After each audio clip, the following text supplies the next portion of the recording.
So they should have been doing the bulk of the heavy lifting anyway. So that was good. And this new little tweak, I think, made the quality go up a little bit with a little bit of ease. Downside, my guy that's been there before, before old boy, while he went on break, like his attitude changes. It's a subtle change, but I notice it. So now he got to drink water more. He got to do this a little bit more. Be a little bit more slow to get to the next task. And I can't figure why that is. Almost as if, because the cat that came back from vacation, he's basically a self-starter. Like, only got like he came in like, all right, I'm about to get back to how I was doing it. And I'm like, nah, that shit changed a little bit. So here, this is your point here, boom. So by the time I got to run the car, like, all right, here, start. So then I think like the second car, he's doing two tasks simultaneously. Then I get to the next spot, I'm like, yo, start. And then by the time the third car came, I didn't have to tell him to start. You know what I'm saying? He was just starting. When the other cat got busy doing something else. So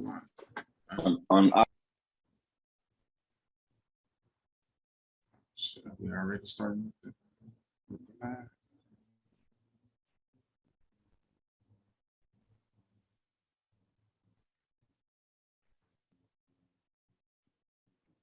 I didn't hear you say it, bro, but there was a lag or something. Yeah, you went completely dead on my side too. You can hear me now, right? Yeah, I hear you now. I just took my internet off. Yeah, you can hear me clearly now, right? Yeah, I hear you. Yeah, it was me. Yeah, so you said by the time you told him to get to the third car, he was on autopilot? Yeah, like he knew his little position in there, so he had to go back and coach him. Now, the other guy got busy, so old boy picked up his slack. You see what I'm saying? I ain't have to say like, yo, well, now he doing something else. You do this. Like he automatically can see like, okay, he busy doing that. Let me do his piece right now. And then I'm gonna jump to my piece to keep this shit flowing. Yeah. Vice versa. My guy that's been here, he gonna try to find something to not do. You get what I'm saying? When you should be, if old boy busy, like nigga, I shouldn't have to tell you to jump to his spot. Like jump to his spot. We gotta keep the train moving. You can't sit here and wait for 15 minutes for him to come do his spot. So that's the thing, bro. When you raise the bar, the legacy employees that have trouble keeping up, sometimes, they either gotta get right or get out. So I'm gonna go ahead and push the envelope on this one. I'm gonna use the race. We talking one cat that's black versus another cat that's I don't know what they call itself, Latinx, whatever. He's from El Salvador. Like there's a difference. It's like the black cat feel like he entitled. I ain't gonna do that. I ain't gotta do that well. You see what I'm saying? And to where the other guys like, yo, like I'm still trying to be the best. Yeah. I might come in late. I might, not feel so good this day or that day. But when he there, he trying to give it everything. He asking questions. He communicating. Do you attribute that nonchalant attitude toward their work duties to the fact that the owner is black or their superior is black, so we kind of feel like we have a built-in rapport there? Or could it be that that's just what his hold on a second. Okay, I'm kind of on a podcast right now. All right. One, the fact that he feels like he has that supports, that built-in support system, or two, is it that he doesn't realize that because he's Black, he has to work twice as hard for half the recognition? Neither one of those, I would say. I'm gonna say familiarity breeds contempt. Not because I'm Black, but because he knows me personally. Mm-hmm. That's one. And then I'm gonna say two, you know, we've I guess that would fit maybe your second motion, even though you didn't say it probably the way I would say it, which is we grow up with the conditioning. I ain't got to do that shit. I ain't got to work hard. I ain't working hard for this. And then you add that with the fact that we think that our aspirations is, I'm gonna be a rapper, entertainer, model. Like, it's never the job that you got current. You get what I'm saying? And I think that's the defeater of our culture. Like, we be in the job thinking we going to be this, and don't recognize that what we have now is not only the learning platform to perfect whatever this is going to be, and that's the stepping tool, but also we don't realize that this is the shit that's feeding me right now. Like, when this is the thing that's feeding me, like, I need to be great here because I can increase my capacity here. And then as I can increase my capacity here, it makes for my other movements to be easier. And I don't think a lot of us got that shell training, you know, your shell training that you got. Well, you should, like, that was really well stated. You should chop that shit up and put it on it and like put it up. Like, it was really like, I was listening to it and I'm like, damn, that sounds great. Yeah, for sure. But it's true though. Like, there's we don't, it's almost like the relationship aspect. Like, when you get the girl, you're not doing the same things to keep the girl that you did to get the girl. I'm gonna say slightly. I'm gonna say, imagine you thinking, I'm gonna date this girl because I'm just trying to get in the club.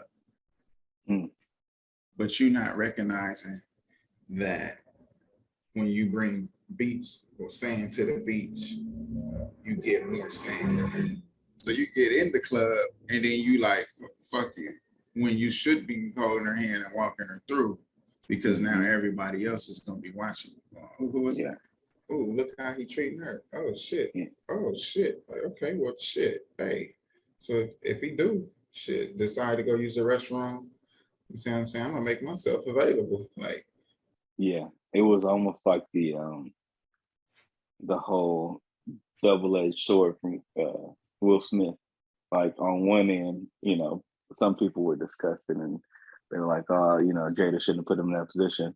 But on the other end, all these women were like, I need a nigga like Will Smith who's gonna honor my name and, you know, all this type of shit. You know, for it was a catch-22 situation for him. I wouldn't, you know, I'm not gonna say catch-22. I think you did what you're supposed to do. You protect your wife the way she needs to be protected. That's not a conversation for nobody outside of that. You know, whatever they personal conversations is, he know what's necessary. And if he slipped in the moment and she like, yo, like we discussed this already with her eyes or whatever. Yeah. Like, or nigga, you about to let him talk to me like that? Like, those are necessary conversations that's had. Like, hold on, oh shit, like, yeah, this is my point of protection, and I gotta do that. And only he knew. He knew. And on number two, it was good for him because there's a point where he's realizing he must ain't been standing up for whatever his value system is, and this is a stand-up. This is no different than you know, protesting abortion rights. You see what I'm saying? Like, this is what you do. Like, your relationship, regardless of who it is, friends or wife or whatever, you know, there's a point where, hey, it's time to ride. Like, it's time to, if this relationship is still valuable to me. Yeah, and who knows? That could be either the straw that broke the camel's back, or it could be something that's going to propel them further. Like, yo, if we can get to this, we can get to anything. Yeah, and I mean, I heard what you saying with the double-edged sword. Like, some people was gonna like it, some people wasn't. But yeah, fuck them other people. Like, that's his life. Yeah. Yeah, he made a choice. He stood on it, and he stood on the consequence. You can't say nothing about a man. That's a man. Yeah. And just, to bring it full circle with your boy, he's I don't think he has thought he's thought his actions out all the way through.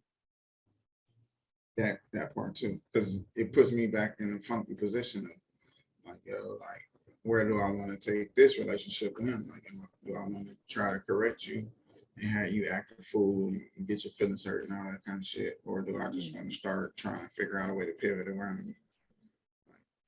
Like, really, it shouldn't be that way. You should be the what old boy is. You should be that times two at least. Like, you should be the one trying to, let's push this shit as far as it can go. Let's be as excellent as we can be.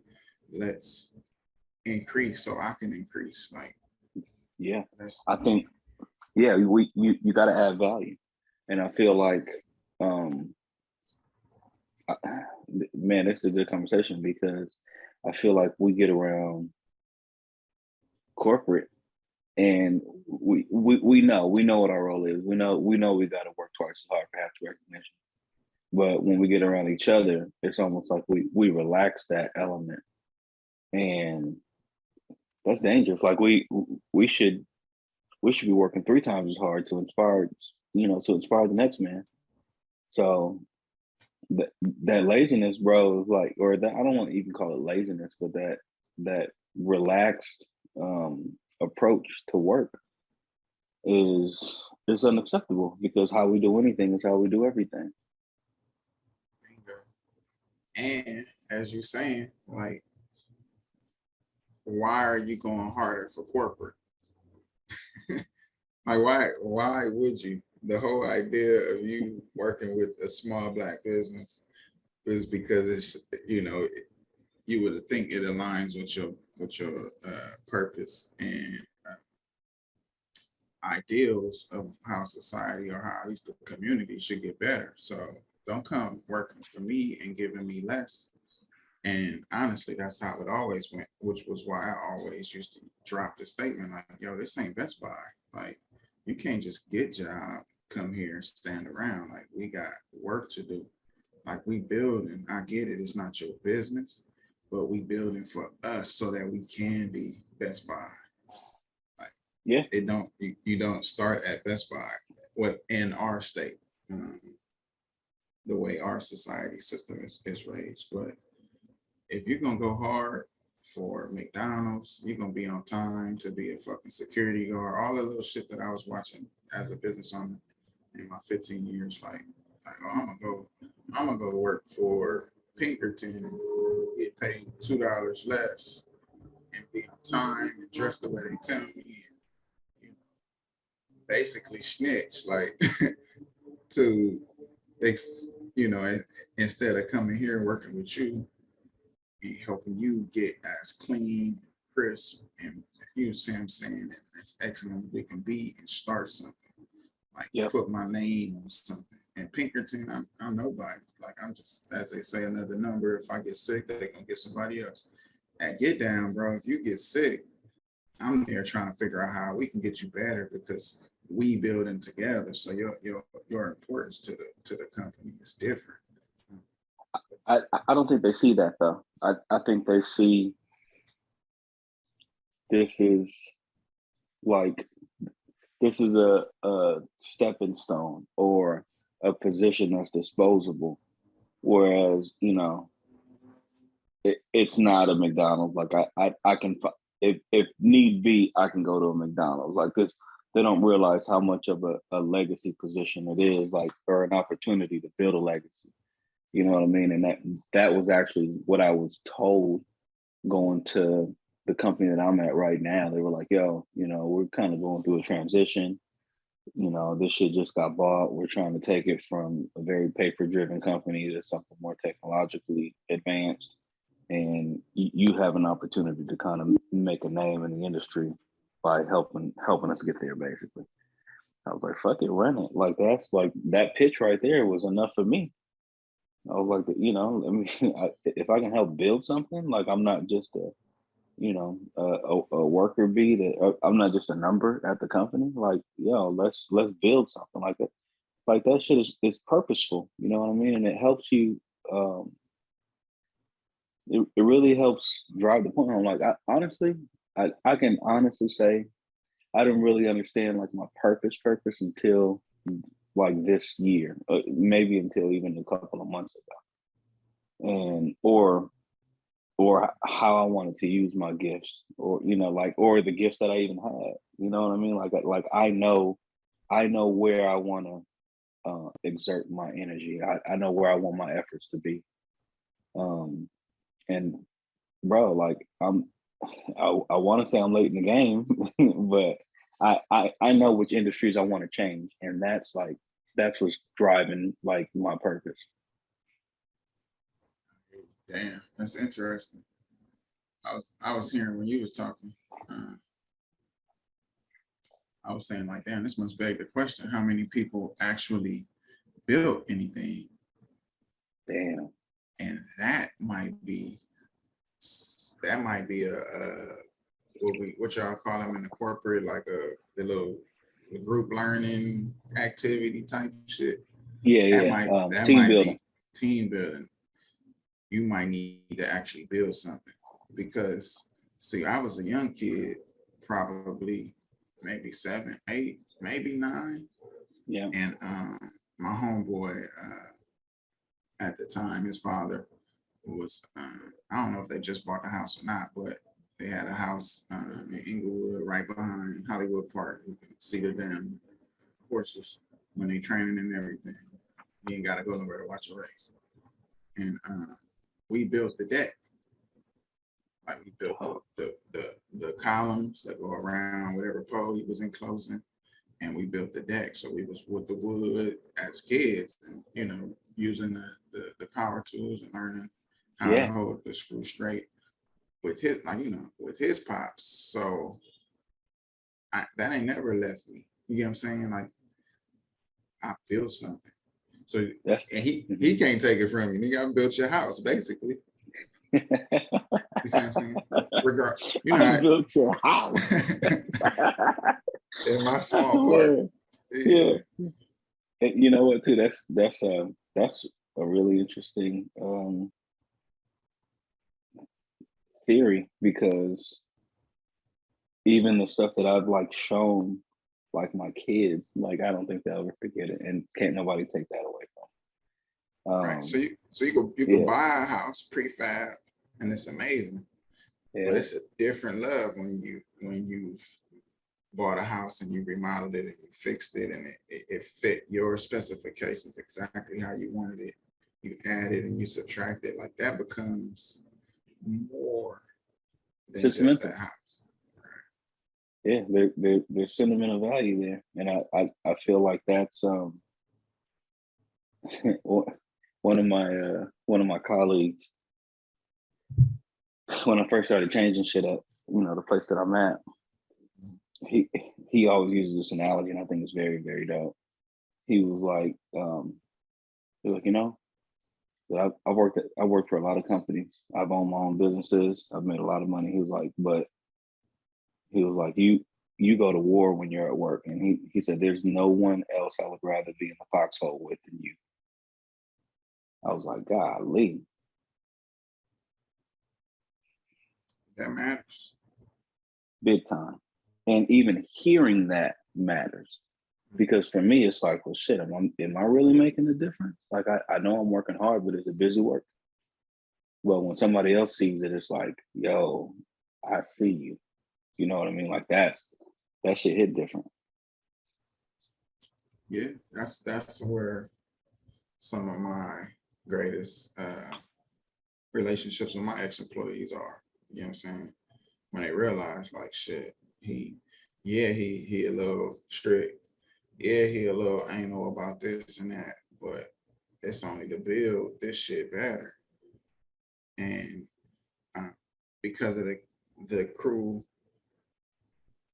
the majority of my crew now hadn't been there through my process, I'm getting Best Buy workers. You see what I'm saying? Because they ain't see me go from washing cars for $12, behind DMV on the side street to help to touching the best in the industry. You get what I'm saying? The top in each industry, the entertainers, the sports stars, the athletes, shit, the business execs, like the top corporate companies in their field, like y'all ain't see that.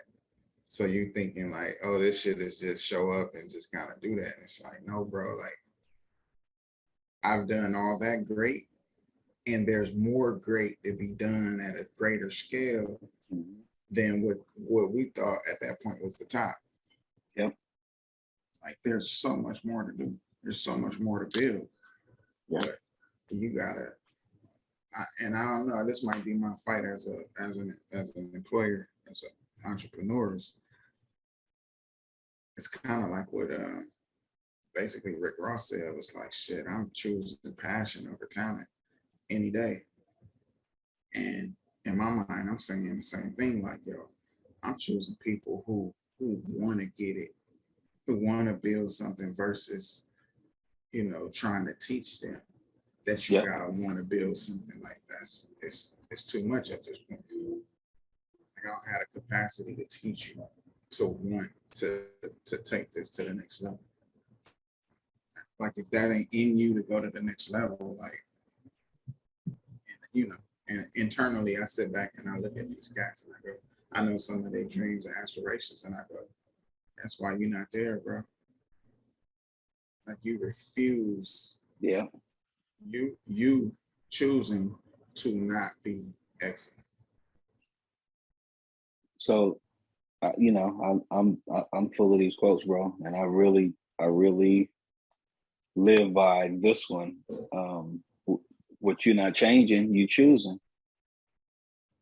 You know what I mean? If you don't want to change anything about what you're doing, then you're choosing to get what you've always got. Right. Sometimes less, because in my quote factory, more gathers more, and less always leads to more less. Yeah, so I like that. If you stand stagnant, you losing. The sun is evaporating that water. So water is up. The water benefit to go find more water. Damn. So. Bars. Yeah, I know it's true. Look, the same way inflation works, the same way deflation works. Right. So yeah, man, that's big. But here's the thing. Even going back to your situation, you got one employee that's inflating and the other one that's kind of staying stagnant or deflate. It's like what does that do for the company? You know what I mean? How do you keep the employee that's doing more inspired? Like how do you keep him motivated when the other employee is, kind of basically, I don't know what the pay situation is, but basically still getting paid for doing less work in the same position? Like how do you justify that? Well, I don't know. I'm gonna answer what I heard you say, and then yeah, because you threw that extra on it. I did. Very easy. The inflating employee has passion and drive to be better. So, real situation this past Friday, a boy comes to me after the job and say, "Hey man, I want to pay you to polish my car. I got this spot, I tried this process on my own car, but I can't do this part here. I was wondering if you can do it." And what he's saying, is, I want to watch you do this process on my car so I can learn, right? So because I'm hearing what he's actually asking, I say, well, why don't I teach you how to do what you're asking me to do so that you can do it, which I know is what you want to do, right? You're basically asking me, can you look over my shoulder? And instead of me saying, hey, can you teach me? So I offered to teach him. I said, we got to schedule it out. He's like, well, I got a car. If you want to do that, I can do it. Like, when can we do it? Like, you see what I'm saying? The guy who wants to be excellent never stops at the first grab of knowledge. Yeah. You always go further. Yeah, that's true. So I ain't gotta motivate him like that. Him motivating himself. Now, will he stay a part of my process?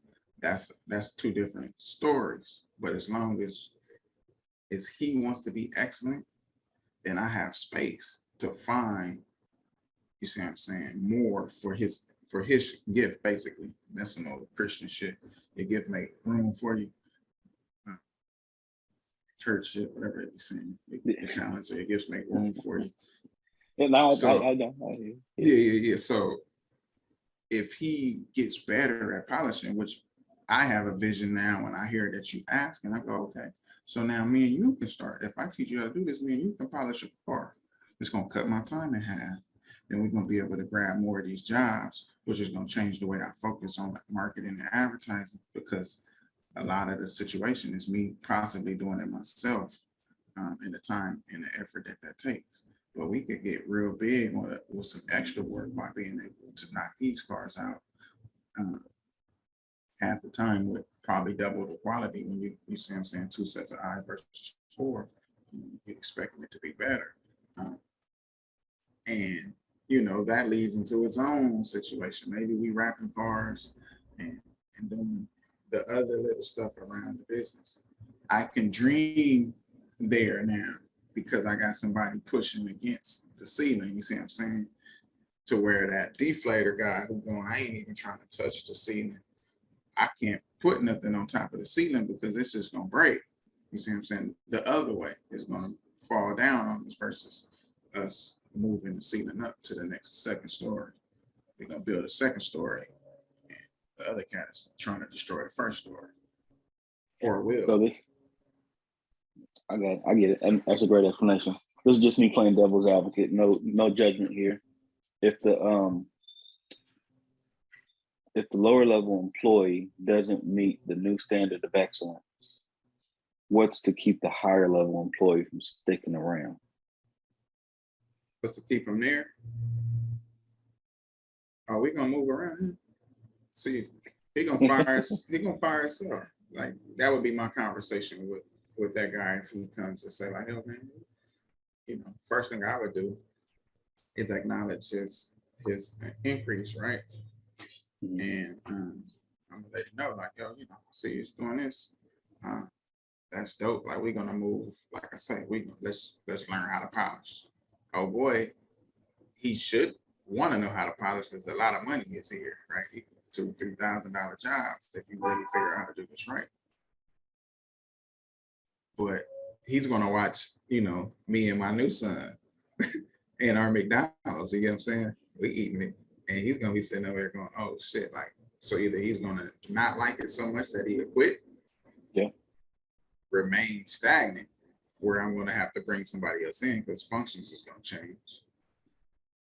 Or 3, he gonna get on the program and realize that there's more excellence to be had and go for it. Yeah. Do you and this is just me spitballing so I can get answers out of you for content. Do you think that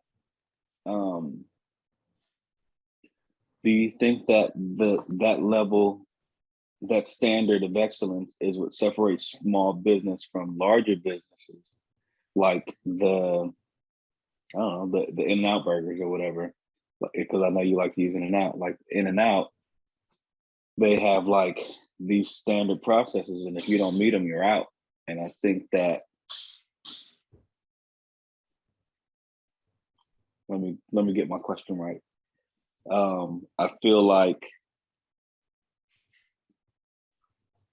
maybe some workers are more inclined to take those businesses more serious or their jobs at those businesses more serious because of their no bullshit policy, or their policy to basically cut the fat if you aren't willing to meet their standard? Is that like how do you feel about that? I guess from small business to larger business, like, do you feel like that's even a thing? Do you feel like that could be the reason why the behavior is different between employees of those different types of organizations? So I think in and out, because of the amount of employees in that space, that if you're not pulling your weight, it stands out, right? And in that standing out, you stand out. So people is looking, going, and me working before in these very populated job situations, being at the airport, when you stand out for not doing work, people are letting you know, and they letting upper management know that they not happy with that. Like, what does he even do? Like, as a small business, we tend to have to use what we have until we can get better and more. So that's a good answer. Lack of performance, it stands out to the team, but they also understand that the little bit of help that he gives is help for everybody. Yeah. In the short term. So I understand that. Yeah, what I used to do, and which would be what I'm gonna do coming, and everybody hates it when you do it, but it's necessary in my opinion. A la the guy nobody likes no more, but he had an excellent little business show, The Apprentice. Yeah. You see what I'm saying? Like, yo, like what's going on? Like, why are you not doing it? Or I ask my guys, like, yo, what you think about it? I start taking them surveys. Man, hey, what do you think about his work? Oh man, should I bring somebody else in? Mm-hmm. So when I start opening up the thing and start trying people out again, I start letting certain people pick who they think is best for the team. And in that, you see what I'm saying? Now my inflating employees are feeling better because they understand that the dead weight about to get cut and they got a say in it. So yeah, I mean, basically, man, this dude you fire yourself. Nobody ever fires you. 100%, dude. Yeah, it's no other way around that. Fire yourself. I totally feel what you're saying with regard to that little bit of help being better than not having no help. Because even when my kids are growing up, I'm like, I just need you to hold this screw right here so I can get that shit in the hole. Or I need you to just stay over here and rake these leaves, in this section so they don't blow over here while I'm trying to pour concrete over here. Right. You know what I mean? If you could just get this in a pile, I could swoop it up and put it in the trash.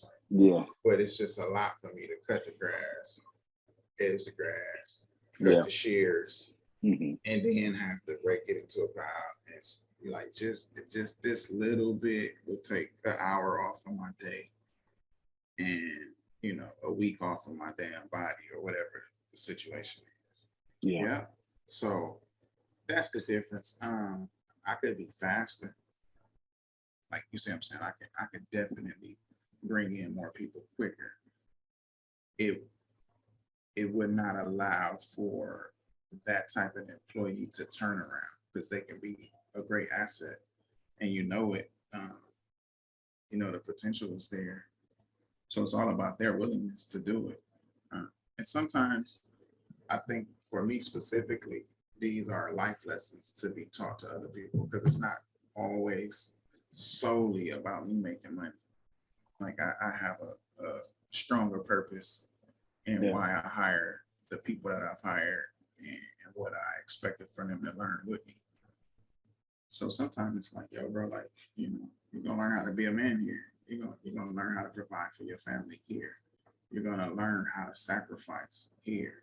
Like you see me doing shit and you be thinking like, oh look, he getting all this money. Like, bro, you don't understand the sacrifices I'm making just right now to cut you a check because I can add that extra hour to my thing and put in, you know, $100 or so more dollars, you get what I'm saying, in my pocket. So I'm really where it's really a two-way street for me, but it don't have to be. On the other end, you leave here for me and you don't got them skills, you're gonna go to the next spot and probably either not get it or be just as shabby and be losing. Well, it's the same lesson that you got learning how to build that house. You know what I mean? So you're teaching them, you're equipping them with the skills necessary to be able to build the house somewhere else, or you know, or for themselves. Yeah, like so what I would same thing I'm doing with my kids growing up, like, yo, this is the training ground for y'all. Yeah, I have a business. If you have a fetish for drawing or a knack for numbers, there's space here for you to hone your craft on my dime. So your mistakes, when you make a mistake, I pay for that. I correct that. I let you try again. If you get out, you know, people want to start their own businesses and shit real quick. Like, you get out, start your own business. You lose $1, like that's $1 out your mouth. That ain't Best Buy $1. Like, it's a difference. So it's best for you to learn on somebody else dime, which was why I was an employee and a great one at that before I became an entrepreneur. Yeah, you have to be a good number 2 if you want to learn how to be a good number 1. It's just, and I had entrepreneurial skills before I became an employee. Yeah, and you had mentors, like whether they knew they were your mentor or not. Like you had people where you can base like the foundation off of. You know what I mean? Like they serve their purpose by like just allowing you to be in their presence. Hey, you're 100% right about that, because I was an 18-year-old fresh out of high school, fresh off the summer of getting out of high school, and got a job at the airport with grown men who really had families to feed. And the lessons that they taught me in every area of life is you can't pay for it, bro. Like, one of my biggest lessons was don't make nobody problem your problem. Like, leading, you know, hey, I got a mouth to feed here, so I'm very limited on how I'm using, you know, my influence. Like, they, you know, learning Spanish, working with different like ethnicities, learning who a clown is, like, you see what I'm saying? Learning what not to do, like, you know, invaluable lessons. Learning how to treat people, learning how to talk to people. Because I was, you know, I didn't have a grandparent in the house or much in my life, like in a capacity to learn how to deal with older people. So I didn't treat them with the reverence that they should have had. I learned that at the airport. Having older ladies, like, you know, this lady named Cheryl, we call her Mama Cheryl, who would, you know, look out for us. Like, yo, you straight, you got everything, your attitude kind of like this.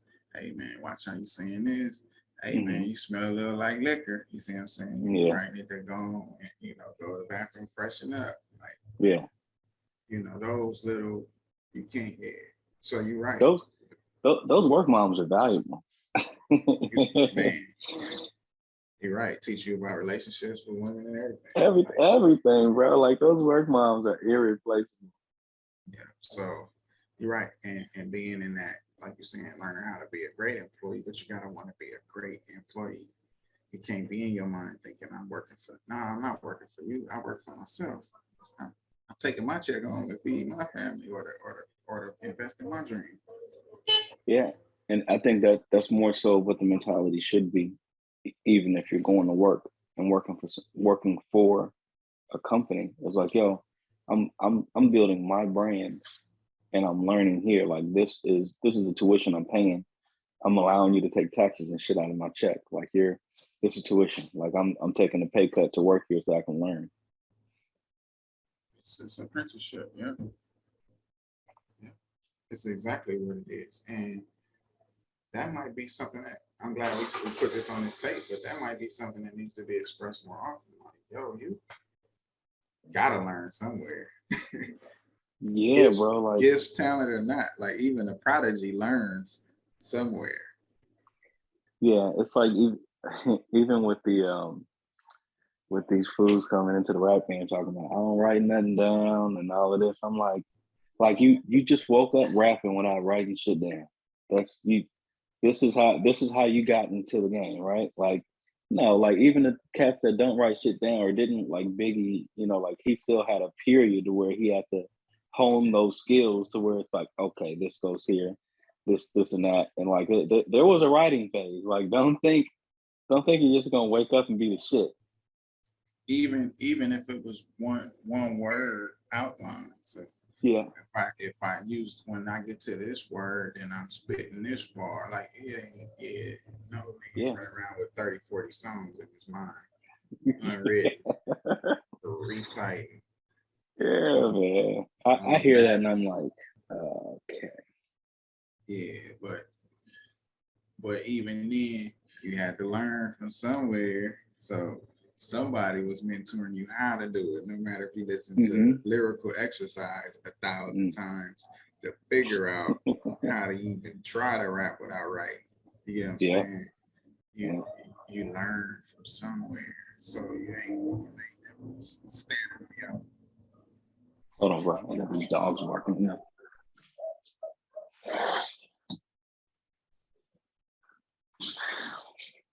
Which is I used to have a fit with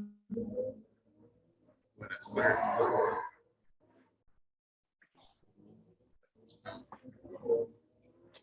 I'm gonna call it on here, fucking just get mad.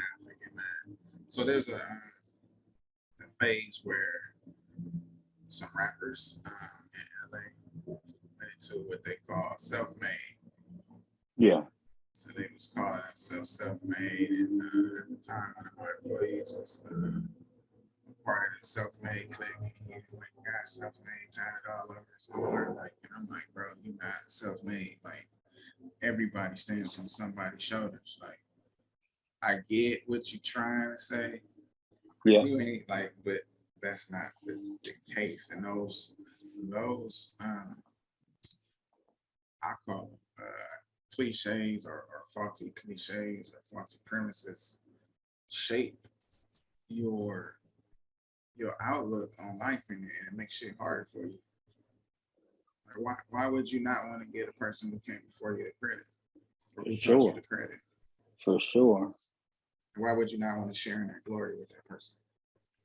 Yeah. Well, I think that a lot of those like cliches, as you call them, I think they're derived from somewhere. Even when, and it could have been maybe around the time Pac was like, I'm a self-made millionaire. You know what I mean? Right. Or, Scarface, I think Scarface in the movie somewhere, he was like, I'm self-made, yada, yada, yada. Shit. And even like the Goodfellas, they're like, yeah, I'm a made man. You know what I mean? So it's like, but let's take made man out, because you got to be made. That's different. Yeah, you got to be made for sure. But look, you and I understand that now, but to the 12-year-old you watching a movie, and going back and just having the discussion with your friends, that the interpretation of being made, could be different. Could be. Or I'm OG, like, nah. Like, yeah, exactly. You gotta be made an OG. Just OG ain't just for old niggas. Like, yeah, exactly. Hey, that's a damn good point. That's a damn good point. Or if we being more cultural, elders aren't just older people. These are people who put in work for the community. Sure, for sure. Yeah, you can be a youth elder. I've seen it. Like people who really find purpose early on. Just serving, and I think that really is kind of the foundation of this conversation. Like you have to learn how to serve. Like you have to be a good giver in order to be a great receiver. Right. And I'm glad you kind of summed it up. And you don't tap out because you give. It's I guess it's Sunday means we in business church. And that's one of the, that's one of the tenets. It's not really taught, as we saying with these faulty cliches. It's not taught correctly, but you don't run out when you give. Yep. Like you just create more capacity. Yeah, it's like it's like spring cleaning, right? Like you can't get more new clothes unless you give away some of the old stuff. Right. Right. You can't have two TVs hanging on your wall. Right. If you need a new TV, where are you going to put it? What are you going to get rid of? You need new shoes. You got to get rid of the old shoes. Like if you need new shoes, here comes the new shoes. What are you doing with these joints that have been sitting in the closet for 3 years untouched? Or just to paint that clearer picture, when your closet look full, you don't think you need to get anything. So now you got shit in there that you're not using, and you're not getting what you need. When that's the whole process of spring cleaning. So when you give away your clothes, you realize, okay, so I only got these 2 jeans. I need this. When you got a closet full of clothes, you be going through all this shit that you're not wearing. I got these jeans now, I don't wear them. I got these, I don't wear them. Okay, I got these same 2 jeans that I was gonna have anyway if I gave that shit away. So now you don't buy no jeans because you got a whole bunch of shit there, and then 2, you didn't get what you need. You need some, whatever. Bro, jeans. This is honestly, this is why you always see me in suits, because it's just easier. Like I look in there and I'm like, all right, like not that I don't want to put in more effort, but the fact that it's the process of thinking about what to do, like it's eliminated. It's like, okay, these are my options. This is what I can see. This is what I'm gonna do. Which is why I love Steve Jobs, like, the way he does things with regard to his wardrobe, Dr. Dre, and even Zuckerberg these days is doing the same type thing. Where it's like, yo, these are the colors I like. This is how I like to match them up, and this is what I'm going to wear. And they don't deviate. It's like, why deviate? Like this is what you get. This is who I am. This is what I like. Yeah, man. I gave away so many pair of shoes. Yeah. Trashed them, sent shit to Belize, all that shit. Yeah. Still got a shitload of shoes, bro, and I don't buy shoes. So I'm looking at these cats that make. I've worked for DJ Ski. If anybody know anything about DJ Ski, he's an avid shoe collector, right? And when you see his space, shoes literally from the floor to the wall in a vaulted type seating spot. And it's like, I get it, but for what? Like, and then you see the shoes that he got on the mat. Like, you see what I'm saying? That he puts on to walk around the house or, to do regular shit. Let me ask you. So he collects all these kits, but he really only wears one pair of shoes. Like it's like three. It's every like day? 3 pair of shoes. Well, that he has in rotation. I believe he wears these shoes that he get, but I'm saying the ones that's gonna be by the door for you to kick on and kick off is the ones you using. You see what I'm saying? Like if you put some shoes on to go to the office and then back home, that might be for brand purposes or whatnot. But what I'm saying, like the shoes that you're using, these 3 shoes, like you basically don't need. I'm gonna probably put the number at 1,000, bro. Like you basically don't need 1,000 pair of shoes. He doesn't have 1,000 pair of shoes. Easy. Easy. And I'm saying, like, he only has 2 feet. He only got 2 feet.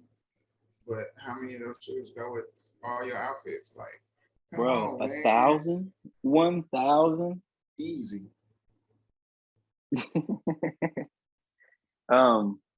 So let's talk about that, because my mind goes somewhere else. Do you think that's money well spent? I'm D2. No, and I'm not sure if he spends the money on it. He might be giving me shoes Gifted? for promotional purposes. So I'm on the edge that for the majority of these, they're giving it to him to promote. So in our community, he real influential now. Go ahead. Yeah. No, I know where I'm going with that. What were you gonna say? You said he's real influential now. No. I'm just saying. So I would say that he's not buying. I don't think he's that. From our conversations, he's not as wasteful. Okay. My boy Bobo, shout out to Bobo at KJLH. He got a ton of shoes too. He we went to Hawaii, me and my wife, and he ended up going with one of our mutual friends.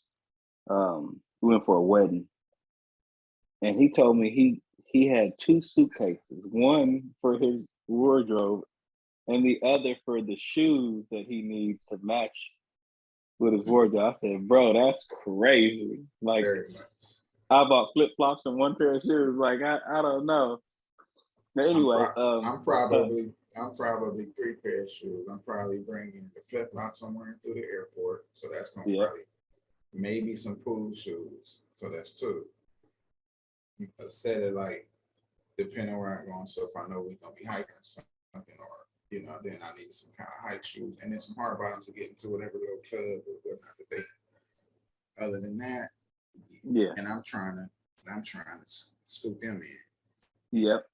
I'm sure he bought probably 5-6 pair of shoes for maybe a 5-day trip. Crazy, right? But anyway, so our community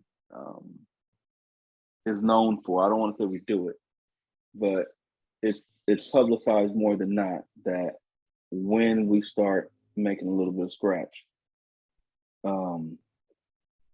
we tend to go get the jewelry, or we tend to, get shoes just at a absorbent amount, like, every week or every day or, whatever. Or, we go get the cars. Is there is there a better way to spend our money when we get it? Whether it's a menial amount or, or a lump sum that we get. Like, how do we stop blowing the money? Like, how can we, like, whether it's, you get an extra $10 or you get an extra 10,000 or extra 100,000, like, how do we stop, like, getting these passion purchases? You know what I'm saying? Like, why is the mentality automatically there? Like, why do we have to go and do this? I understand a lot of us have never had nice shit, but yeah, go ahead. So part A to that is correct. And I had a phase when I first started working where my conditioning was wrong. I was living at home with my mother. Wow. So I was making 60,000 at 18, living at home. Sheesh. Right. But you know what my mom told me, which was, like I said, my conditioning was wrong. She said, blow your first check. That's what she told me. Like, if you worked, it's your first time, like, celebrate yourself, like, spend it. And that was a very hard hill to reconquer, because first check don't stop at first check. So like you're saying, being a kid, I went to Westchester.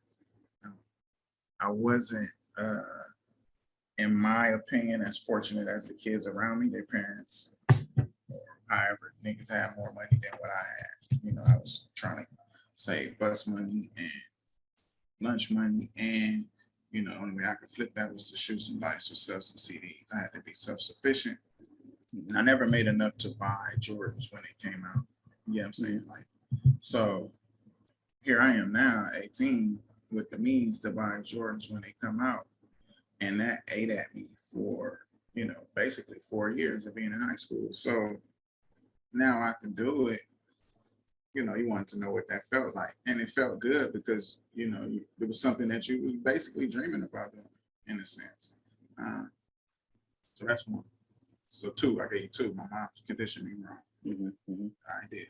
She didn't say, save your money, make sure you pay yourself first. I mean, it was like, I guess pay yourself first when unspoken for her. Blow your whole shit. It wasn't any saving in that conversation. And then that conversation went to, you know, I'm looking to get another car now. I had a little Honda Civic. And she, you know, she was kind of like, well, go get the Benz or go get a BMW or whatever, because you at home, so you could pay for it, and you don't have to worry about trying to pay for this and rent and this and that. You could just get the car now, and then you have a car, and then you can get the next thing later. So priorities and stuff are always seemingly off without solid financial education. Not the financial education that people be again, one of the faulty cliches. You need to know what a money market account is. No, that's not the education we need. We need understanding of how money is a tool and the behaviors and conditions around it, more so than knowing if you buy Apple stock today, like that's like that shit go over everybody's head. Yep. That's why we don't learn there. You need to know, like, bro, you need to save your money. Why? Because rainy days come. Why? Because dreams need to be built. Why? Like, you need money when the opportunity to invest in a good opportunity comes. Like, okay, so if you're making this much money and you back home, you need to spend 10%. So that was that. And I think it comes with maturity, because at some point I stopped doing that. And I say this shit trying to lag us down again.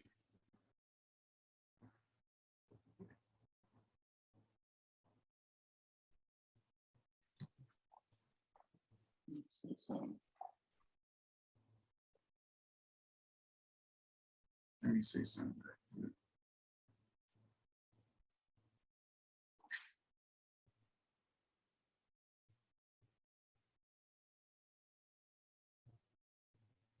Shit is good. Yeah. Is it like it's lagging? Yeah. I think this is something I must not have an updated version of this song or something. Either that or they playing.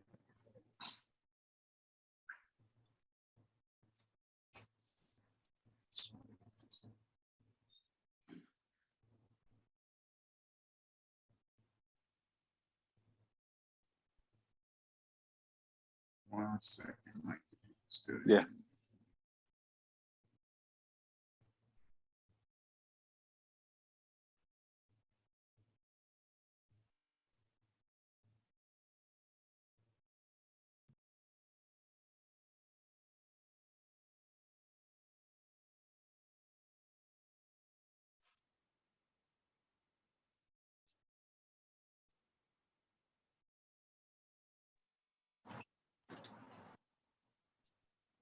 Yeah, I'm not sure if that's like, oh, it's better now. Zoom need to be updated or what? Because that shit is getting ridiculous. Yeah. It's like there's no reason why I should be working flawlessly for an hour and then all of a sudden be fucked up. It's good now. Yeah, I'm on the phone now. that's what I'm saying. It's like, it must not be the most updated version or something, because everything looked good on my computer. Ain't no window was open. Ain't nothing new that's happening on the computer that didn't happen when we started. But yeah, so it's bad conditioning. And I think you overcome that with maturity. But the conditioning is the part that's killing us, which is you can hear me, right? Yeah, you do great. Oh, yeah. So the conditioning is the part that kills us. Watching the MTV Cribs, you know, watching the BET, watching. So we seeing this certain thing happen. So now you feel like you're supposed to have every Jordan that come out when they drop. Like, man, that is the dumbest shit ever. Especially Jordans ain't even that fucking dope. It's just buzz at the end of that. Like, I used to hate the Jordans. I didn't want to get them. I didn't want to get them when I had them because they was big and they never really sat on the pants leg the right way. Yeah. And then, you know, everybody had them. It was like, if you didn't have them, then you was, you know, kind of short of the status. So then it was kind of like, get them. Man, I went and took whatever the numbers is. I had some white and blue ones. They got like a little angle across the side and the color, and then the white, and then it's got these little lines all the way up. Man, I gave like 3 of them things brand new to the church, to the people in the church. Like, here, man, grab whatever one y'all want. Like, a whole bunch of shit. Like, man, this shit is terrible. Like, you know, and I see these cats. They be like, well, we can resell them, and I niggas, man, just save your money, bro. Like, yeah. Save your money. Yeah, you know, I guess there really is levels to it, because, you know, different people get motivated by different things. And I feel like there's a conditioning that comes at each level. You know, even amongst, like, you know, some of the people I know who just got it, you know, at some point, you know, the ones with the new money are like, yo, you know, I want to get this Ghost, you know, I want to get this Phantom. The ones with the old money is like, yo, I want to get this, you know, old school Porsche, you know, something just reliable. The ones with, you know, the real money, they're like, yo, I'm about to buy this, you know, plug-in joint so that I can get my family from A to B, and I don't really give a fuck what you guys think. It's like it's definitely maturity. When Zuck hit the stock exchange with Facebook, they asked him why he didn't dress up. He was like, I'm a billionaire. I'm not dressing up to impress millionaires. You know, I think it's maturity and level of money. Like, you know, I know some cats that's made over 100 million over their career. Like, you know, a Rolls Royce ain't really nothing for them. Mm-hmm. You know what I'm saying? Now, I've also had clients who've had, let me count, 1, 2, 3 Rolls Royces, 2 Benzes, and a Range Rover. And it's he and his wife. Don't really make sense. You know what I'm saying? He had the means to do it. Yeah, well, does he? Because if he can't buy all that shit twice, he can't afford it. But he had 3. I get you. I don't know if they paid it off. I get you. I doubt you. Hold on, let me reiterate this too. With those type of cars, then people know not to buy that. Yeah. So, but what I'm saying is he had enough money to cover the monthly note, right? Yeah. Does it make sense? Probably not. Like, I don't see it making sense practically. You know, and I don't want to make this to say that people shouldn't get what they want. Like, you get what you want, but a lot of it is based on bad condition. Well, so let's hold on. Let's actually put a pin in that, because there's 2 things that I want to interject with. One, and I'll make this brief. I think it's such a flex to be rich and not have everybody know. Like, people not know like how rich you really are. I think that's a fucking flex. I feel like if you can count it, you ain't got enough, personally. Secondly, my uncle actually, he made a point, whether it's a good one or a bad one, that's for you to decide. But he always would have like a dope ass whip, like dope. Like he'd pull up in a Porsche, he'll pull up in a Benzo, like whatever it was. Like he was always upgrading, and I saw that, and I got conditioned. I'm like, well, shit, that's how it should be. And then I asked him one day, I was like, why do you like get these vehicles? Like because his car notes were fucking ridiculous, and I was like, why? He was like, well, one, because I can afford it, and two, he was like, these vehicles get me more business. He was like, they're conversation starters, they're icebreakers. They like if I pull up on them, they know that they're not dealing with an average run-of-the-mill kind of person. They know that if I can afford this, then I'm successful enough in what I do to basically have instant rapport and earn their trust, so that we can start talking about business and how basically I can get more money. So what are your thoughts on that?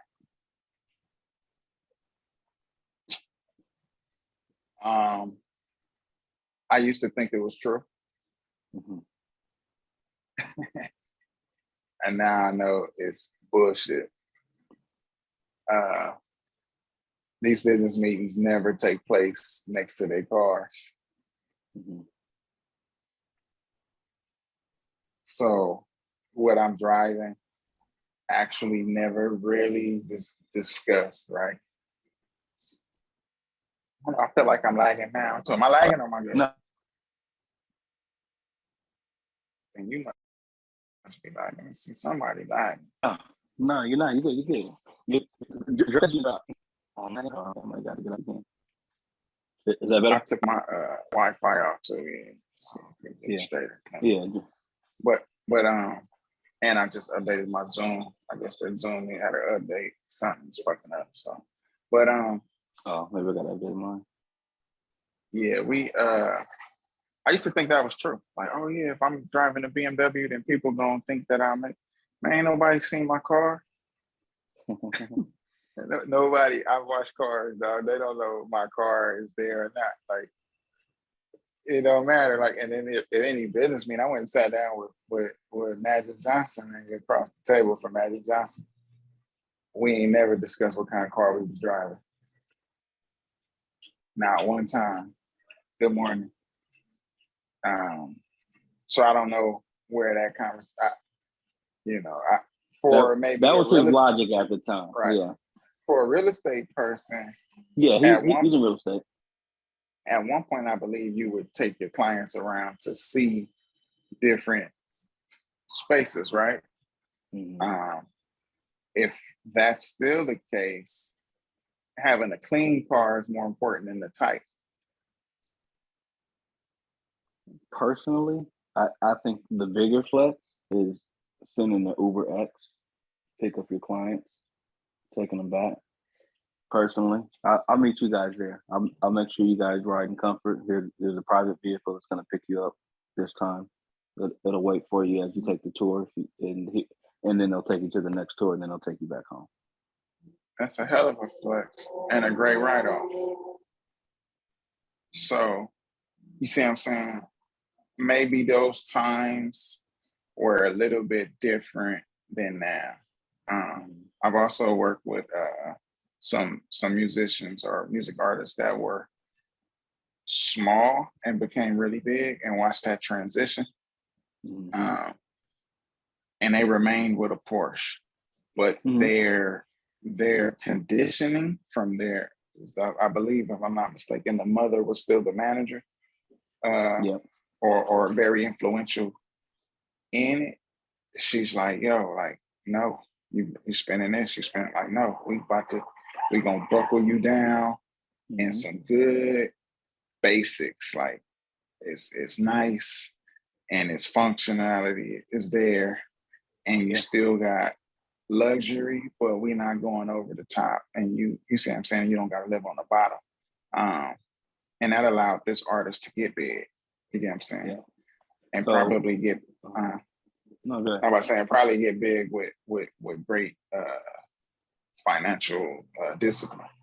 Yep.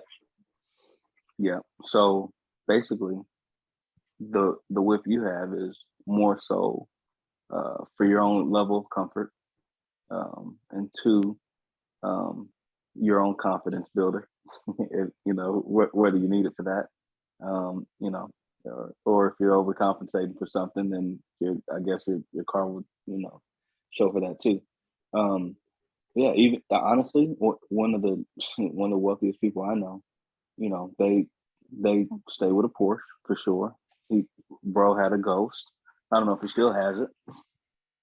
And then I saw him the other day, or maybe a couple months ago, and he had a Genesis, and I was like, "Yo," I was like, "What's going on here, man?" Hold on! Don't you do it? Oh no! Look, I know. Look, I know. And he was like, come check it out. You like it? I said, I'm gonna check it out. Shit was nice as fuck. Hey, hold on, I can't hear you. There you go. I said one of the best cars out. Yep. Yeah. And he obviously he knew it. I can't hear you, Kev. Damn, what's going on? There you go. I hear you now. You're just lagging now. Quality. Why am I lagging? This shit is so ridiculous. Yeah. So he pulled it from I say, the Genesis is quality inside and out. Yeah. So yeah, he you know, and that so that's part of the conditioning too, because remember I told you new level, new inspiration.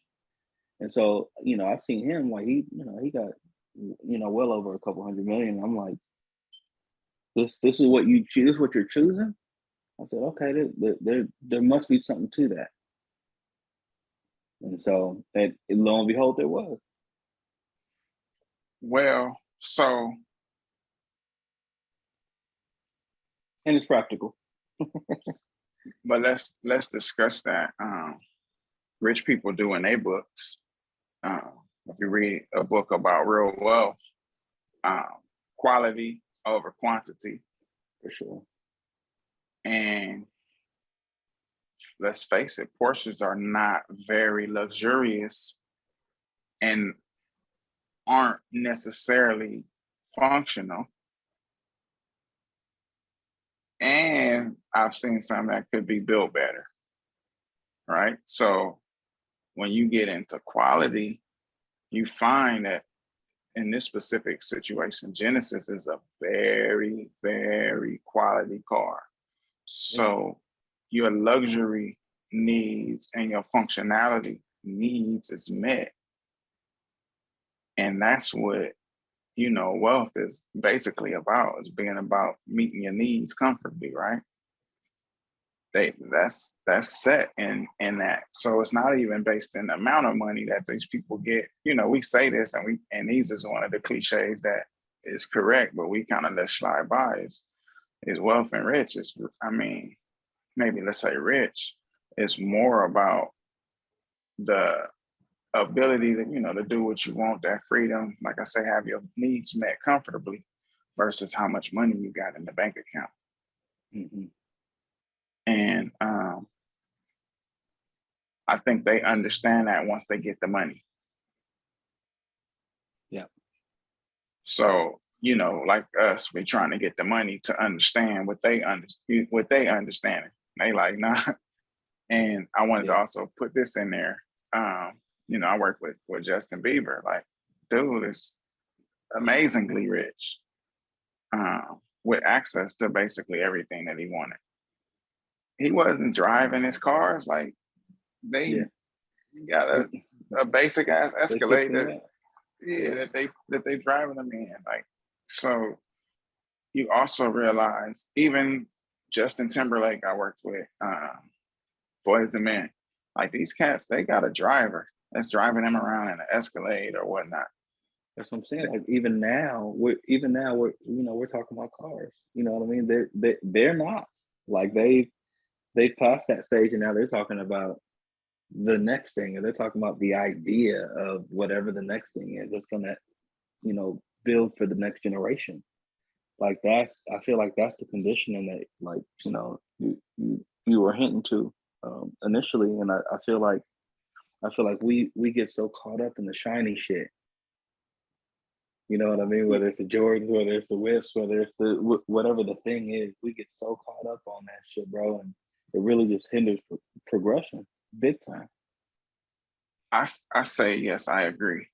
But two, I don't think you can get to that level of maturity without first running through that phase. You get what I'm saying? Like, we got to think that before Jay-Z was wearing single band, non-bust down, petites or whatever the fuck he was wearing bust down Rolex presidentials, you see what I'm saying?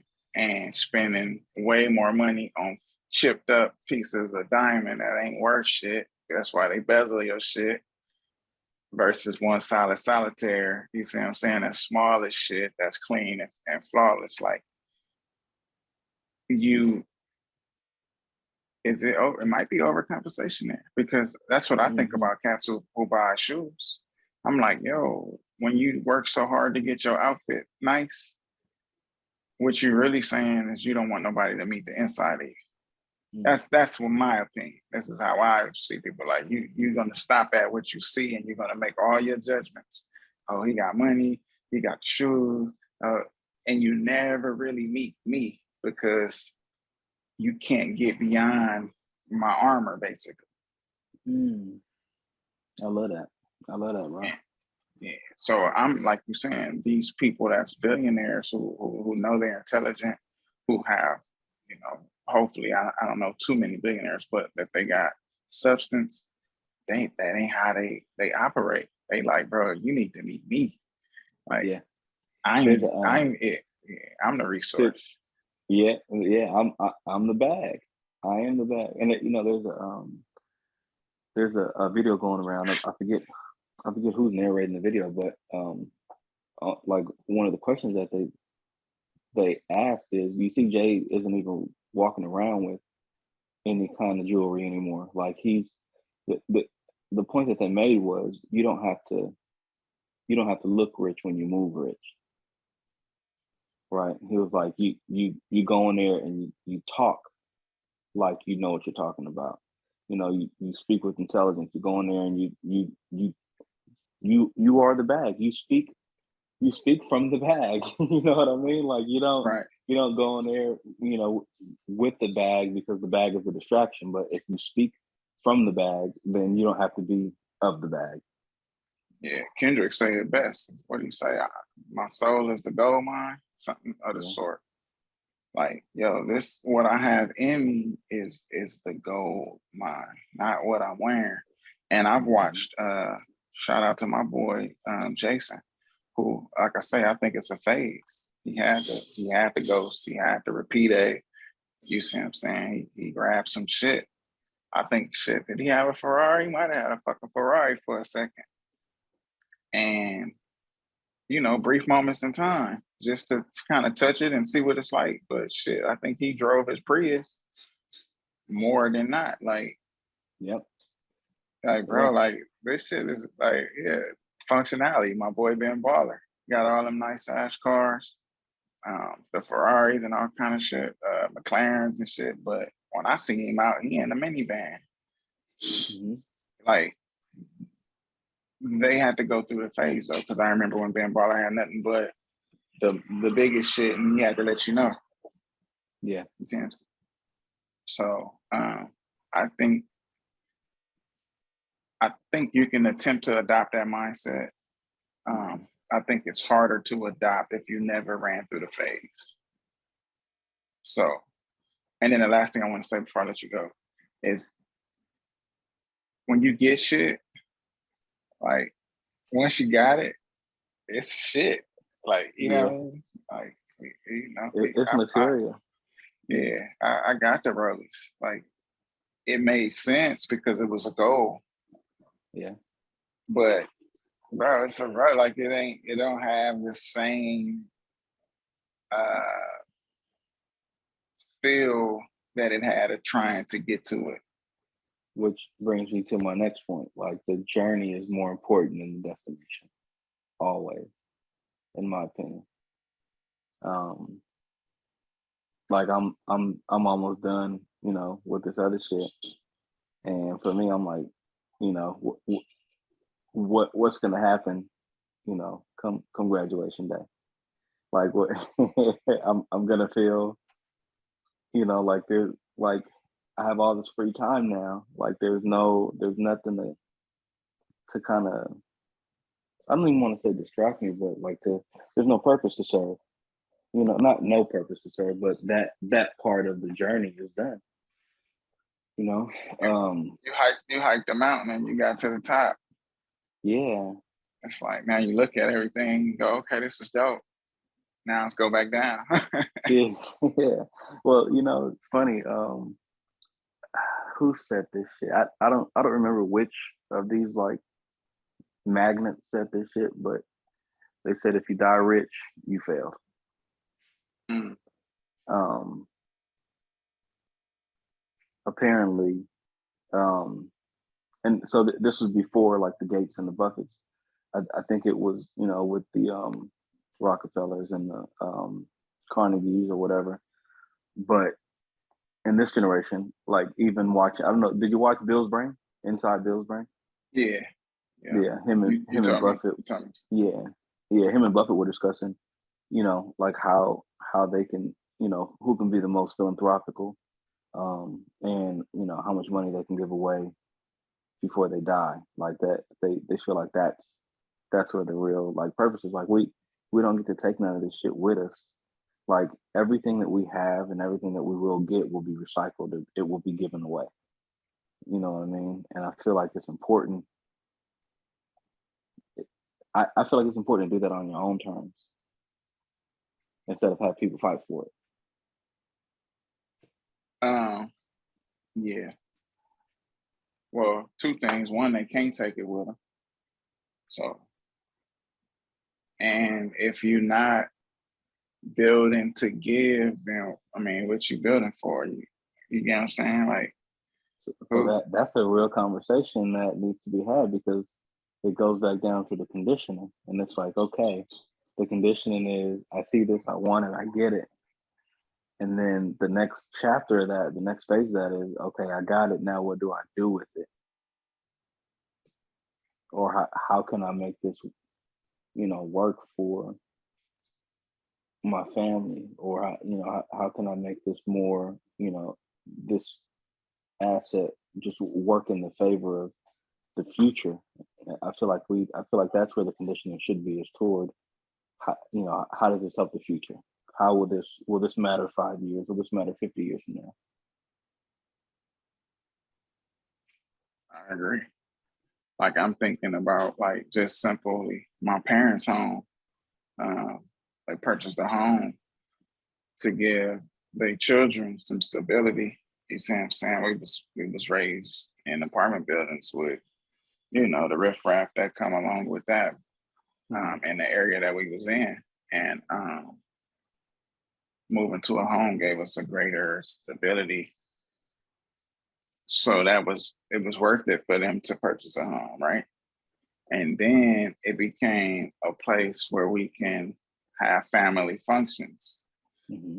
So, you know, even to this day, they like, okay, we got the backyard set so y'all can have y'all friends come over and we can do like a backyard. Like, it's to give, like, we don't have this house. Like, for them to just to be in that house, it's very empty.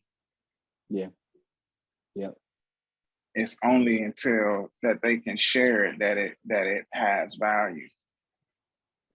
Bro, and that's life. That is life. Like, replace home with anything. Like, that is what life should be. It's only until you can share it that it actually has value. That's when the value comes about. The shareability. The shareability, which is this platform, this conversation, our businesses. Like it's like I said, it's a greater purpose than me just getting money. Like, but if you shallow to ideas because your shit not correct, then you think it's all about me making bread. Like, nah, I have to make bread. But it's giving opportunity for you guys to learn basically the world in a closed setting, because we got to learn how we talk with each other. From, we're family when we out there. There's friendships being built when we out there. Then you got clients. That's the world that's interacting with people who have different needs and different temperaments and different, issues. And everybody not gonna talk to you right. Everybody not gonna understand right. So you gotta learn how to reiterate certain shit. You gotta learn how to treat people's shit good. You gotta learn how to treat your own shit good, because you gotta clean your own tools and make sure your shit neat and working just as well as you clean their cars, and make sure they shit neat and working.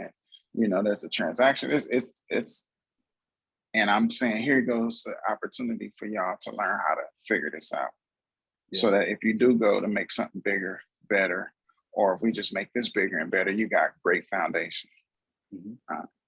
And some people can respect that and understand that, and we see their fruits coming to fruition now.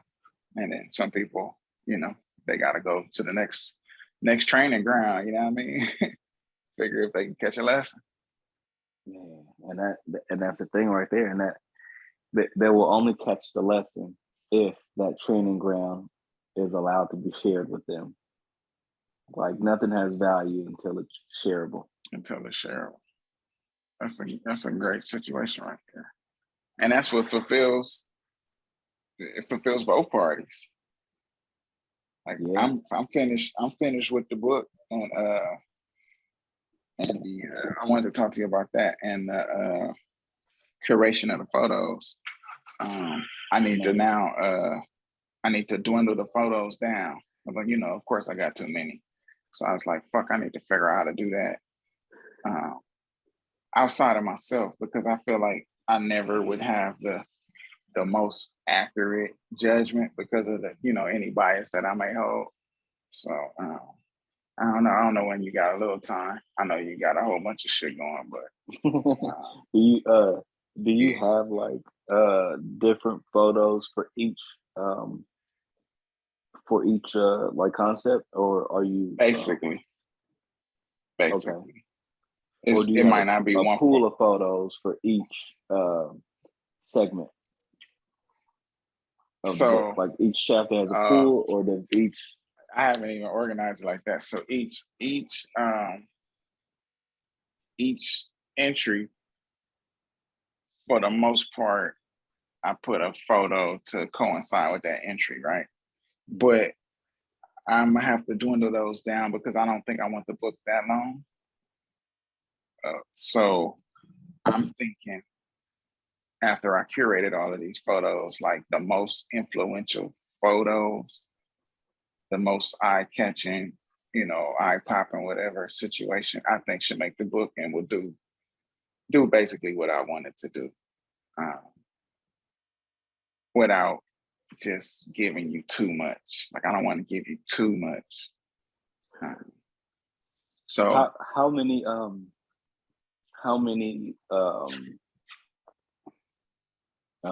like pages do you have without photos? Let me pull it up. I couldn't be consistent with you.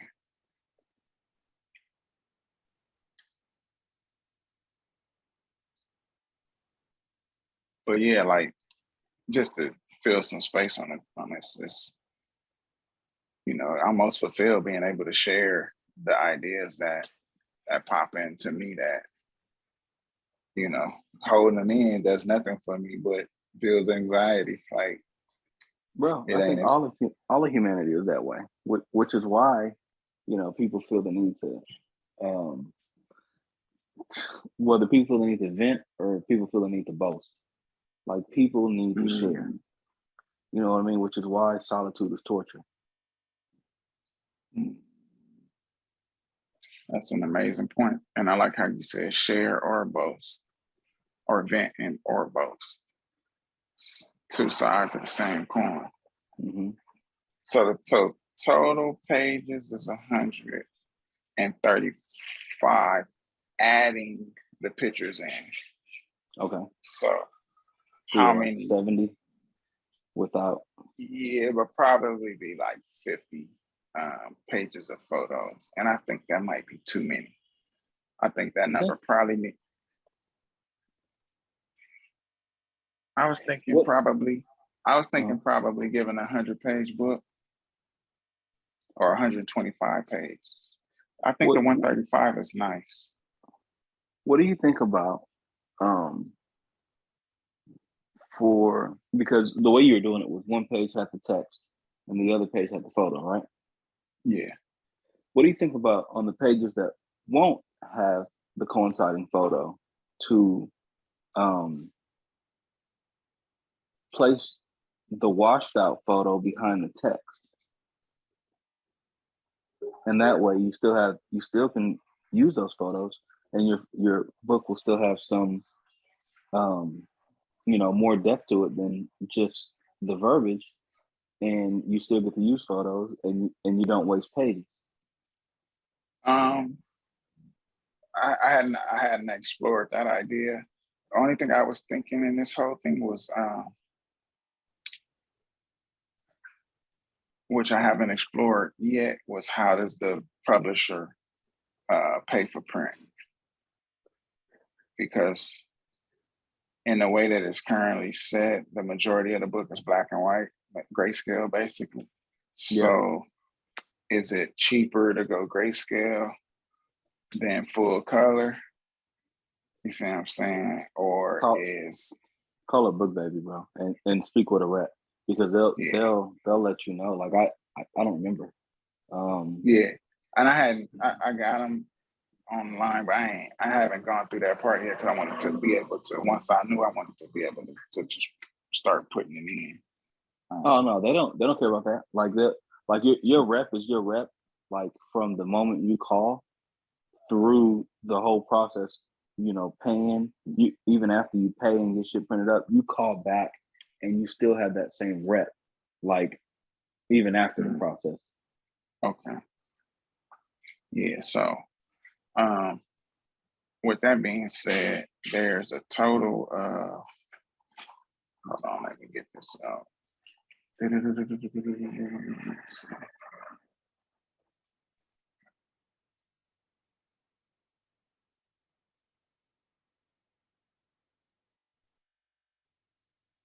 even know where I'm saving shit. How about that?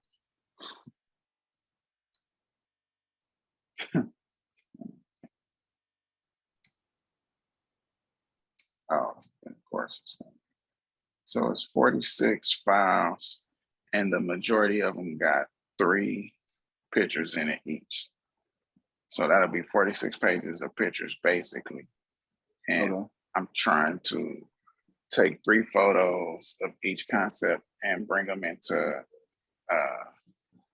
what's the best photo for that concept, fitting and visually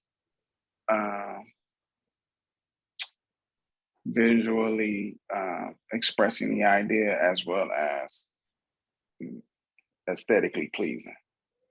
Yeah. So I need help dwindling that shit down.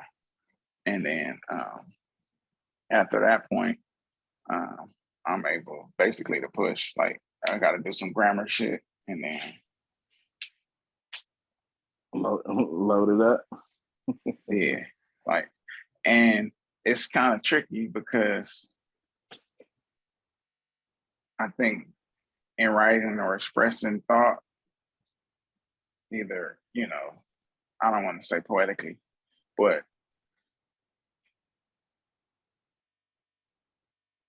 punctuation and different things are not as grammatically traditionally grammatic.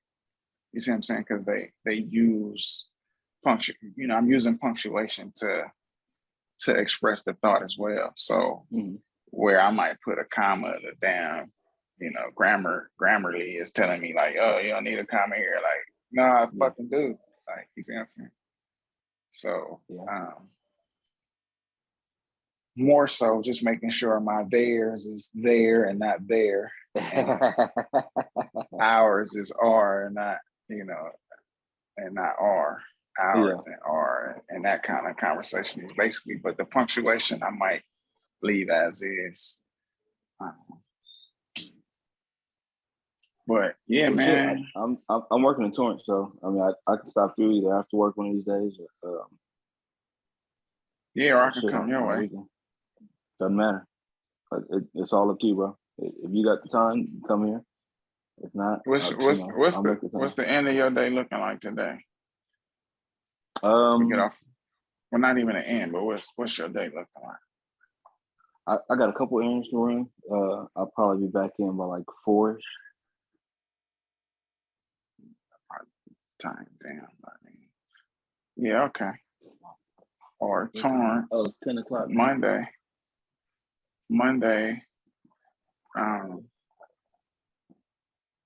What's that look like for you Mondays? I know I'm working in the morning until I'm usually done by about 1 or 2. My Mondays are tricky because I never know what I'm gonna walk into. Like what happened on the weekend and how much time I gotta devote to fixing shit. I hear that too. Yeah. So that's the only thing on Mondays. But I'll know, like I have a better grasp on my schedule on Monday, and then I can make a decision about the rest of the week based on Monday. Yeah, I know. I'm working on the evenings for most of them days, so I'm gonna be strapped. Okay. Let me think.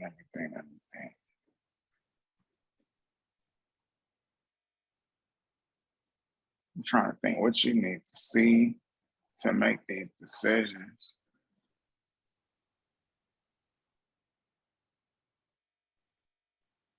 Well, it'll be beneficial to actually have a conversation, you know, surrounding what you're thinking. So I think. How much time you got right now? Oh, we got time. Let's get to it. Shit, because sometimes ain't no time like the present time, right? Indeed. Hold on, no. Good. You pull that up. I'm gonna go get my plate of breakfast. I hear that.